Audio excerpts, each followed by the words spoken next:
been almost 5 months since the beginning of the Russian invasion into Ukraine. 5 months. And there are no signs the war is slowing down, and it seems to be getting tougher for Ukraine. Only yesterday, President Volodymyr Zelensky fired two top state officials after a slew of government officers were found to be working actively for Russian interests.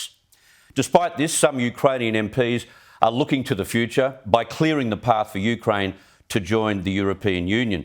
Joining me to unpack all of this is Ukraine MP Halyna Yanchenko. Halyna, thank you for your time. The President must have been horrified to learn that his Prosecutor General and the head of state security had to go, that they allowed 60 traitors, officials, to work against the interests of Ukraine. This is the last thing you people need.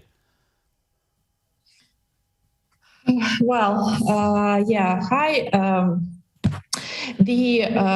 Currently, we should say that the investigation is ongoing, so the results are not here. But definitely, if there are some betrayers in the system of law enforcement agency, then the heads of this law enforcement should be responsible, and they should take both political and some personal responsibility for these facts.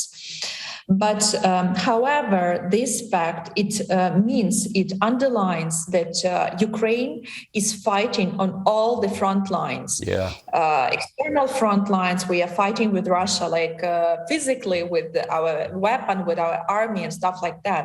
But Russians and Russian agents are also working hard in civilized countries, like in European countries, in states, trying to push some Russian propaganda and to actually damage reputation of Ukraine and stuff like that. But they also try to penetrate their agents in some Ukrainian state bodies, and we are fighting them even in some state bodies in Ukraine. And we are doing, in my opinion, great job. We will continue fighting Russia on all front lines. War from all fronts, you're quite right about that. I noticed that a body collector working in East Ukraine says he's lost count of the number of dead soldiers he's found. He says over 5 months it could be more than 300.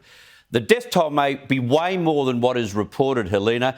You must be wondering how the world can sit on the borders and watch this carnage continue. The number of victims among civilians it's difficult to describe with any words. It's difficult to find any words to describe these atrocities that Russians are doing in Ukraine on a daily basis. I should tell you that there are different numbers. There are different numbers of victims among civilians. UN reports that there are over 10,000 of murdered Ukrainians among civilians.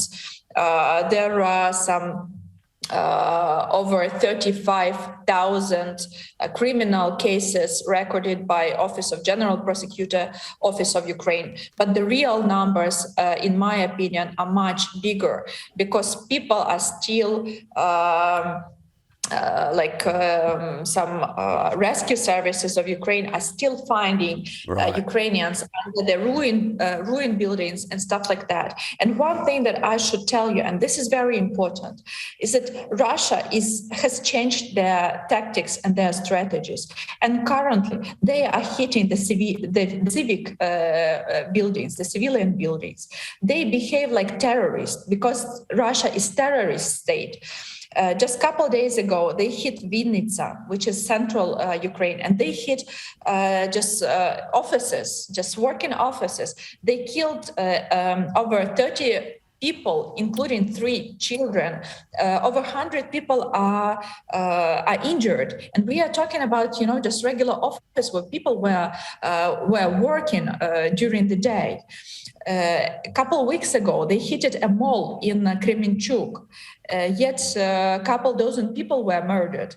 We are talking about mall where people are spending time, like buying some things and spending time with their families. And Russians hit that mall because that's how terrorist state behaves. Yes, exactly. It's gross. It's gross. I want to ask you one more thing. I've only got a limited time, but I want to. treat them, and civilized world should treat Russia as a state sponsor of terrorism. No deals with terrorists. Some sectoral and some additional sanctions to the countries who are providing weapons or who are providing some, elements for Russia to help them to build more weapons. Yeah, we must do more. We must do more. I completely agree. Just very quickly, you're very keen to see Ukraine join the European Union. It's at candidate stage now. There are a few hoops to go through. What is that point? What's important about joining the European Union? Well, it's about it's a absolutely historical decision, because Ukraine was always a part of Europe, and now it's basically finishing this historical way of Ukraine. But for us, it's also it's a matter of actually fixing the values of the society. Ukraine was fighting for its democracy, for respect to human rights, for all the basically Western values, and that's why we also want to be a part of Western countries, of Western world officially. For us, it's very important in order not to in order to stop all Russian propaganda that Russia sees Ukraine as part of their country or a part of a new USSR. For Ukraine, it's not acceptable. So we want to be a part of Western world as we are a part of Western world. And for us, this European integration into NATO is very important to actually stop all kind of Russian, attempts to attack Ukraine, to make Ukraine its zone of influence and stuff like that. Yep. We plan to start negotiations, another round of negotiations with European Union in the fall of this year, and we hope that none of European countries will be blocking this process. No, I'm sure they won't. They won't want the wrath of the rest of the world. Halyna Yanchenko, thank you very much. All the very best. Thank you.